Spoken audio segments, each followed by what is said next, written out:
Hello guys, আসসালামু আলাইকুম। Welcome to my Facebook page and YouTube channel. আবার আপনাদের মাঝে নতুন আরেকটা ভিডিও নিয়ে চলে আসলাম। আপনারা জানেন যে 5ই জুলাই দেশ আবার সংস্কার হয়েছে, আর আমি এখন আছি কলেজে। কলেজের ছাত্রছাত্রীরা কি পরিমাণ আঁকাআঁকি করছে এটা আপনাদের মাঝে শেয়ার করার জন্য আজকে আমি ভিডিও নিয়ে চলে আসলাম।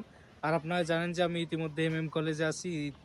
কলেজে পুরো দেওয়ালটা আপনাদের এবং পুরো ক্যাম্পাসটা আপনাদের ঘোরায় দেখাবো। আমাকে সাহায্য করবে আমার স্যার তৈত স্যার, এবং আমার সাথে আছে আমার এই বাইকটা আমাকে সাহায্য করবে ভিডিও করার জন্য। আমরা প্রথমত কলেজের দক্ষিণ গেট থেকে শুরু করব। দক্ষিণ গেটের এই সাইডে অনেকটা দেয়াল আছে যেগুলো সাদা ছিল আগে, এখন কলেজের ছাত্ররা সেগুলো আঁকাবুকি করছে। প্রথমে গার্ড রুম থেকেই শুরু হলো। এখানে দেখা যাচ্ছে অনেক ধরনের ছবি আছে। একজন বাংলাদেশের পতাকা নিয়ে আছে, শহীদদের স্মরণে শহীদ মিনার আঁকছে, সূর্য উঠেছে, লাল সূর্য উঠেছে, 24শে গণহত্যা এটাও এখানে তুলে ধরা হয়েছে। এখানে অনেক ধরনের লেখা আছে, ভিডিওতে যা পড়া অসম্ভব। এবং সামনে দেখেন এক হাসিনার একটা ছবি আছে, দেখে কি রকম আঁকানো, একদম মানে লাল সবুজে যে বাংলাদেশ আবার ফুটে উঠেছে। এর মাধ্যমে তারা বিভিন্ন ধরনের পতাকা, বাংলাদেশের পতাকা আছে, আরো একটা দেশের পতাকা আছে। এখানে কালো রাত্রির কথা তুলে ধরা হয়েছে, বিভিন্ন মানে অঙ্গ সংগঠন বিভিন্ন ধরনের।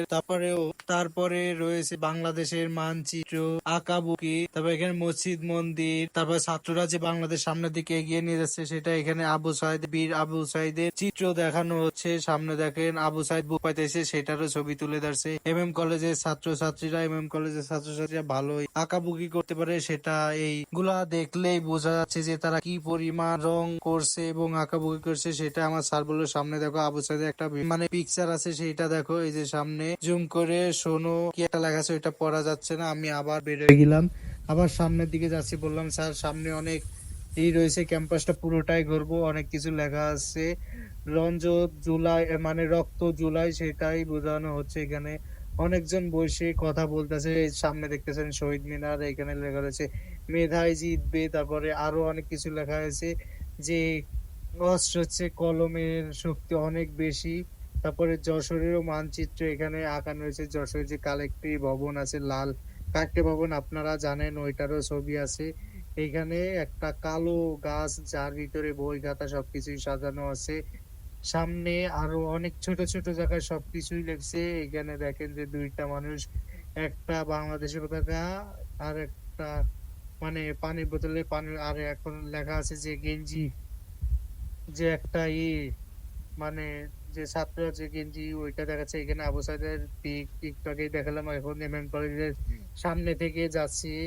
স্যার বললো যে ভিডিও অন করে রাখা, আরো অনেক ধরনের আলপনা আছে সামনে। আমি বললাম স্যার সমস্যা নেই।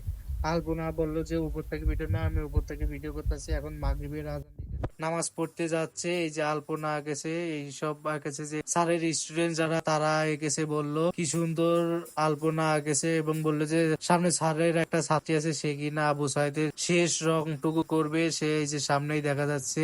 আর এখানে লেখা আছে মোরা আকাশের মতো বাধাহীন। সামনে শহীদ মিনার। এই স্যার কথা বলতেছে যে কি আঁকতেছো। আপুটা বললো যে স্যার যশোর জেলা স্কুলের ছবি, মানে আবু সাইদের ছবিটা আজকে আকাশের, আজকে এই আবু সাইদের মুখ, আবু সাইদের পেইন্টিংটা করা বাকি আছে, আর মুগ্ধর পানির বোতলটা একটু ডিজাইন করতে হবে। আর স্যার বললো যে একটু সাইড দিয়ে আমরা চেয়ে যাই যে মুগ্ধর পানির বোতল, এই যে বাংলাদেশের পতাকা, তার পাশে মানে বিভিন্ন মানুষের হাতের ছাপ্পা। স্যার বললো যে স্যারেরও হাতের ছাপ্পা আছে। শহীদ মিনার অনেকগুলাই আছে, মানে যেগুলো সরকারের টাকা দিয়ে রং করতে চাইছে সেগুলো এখন ছাত্ররা নিজ উদ্যোগে এবং নিজ টাকায় তারা এসব পালন মানে রং করতেছে। দেয়ালটাকে অনেক ফুটে তুলছে। আমরা যে একটা গ্রুপ, সেটা গেঞ্জে অনেকেই গেঞ্জি বলে। আর আজকের মতো আমার ভিডিওটা এখানে শেষ করছি। আল্লাহ হাফিজ, আসসালামু আলাইকুম। আর ভিডিওটা আপনাদের কেমন লাগলো কমেন্ট করে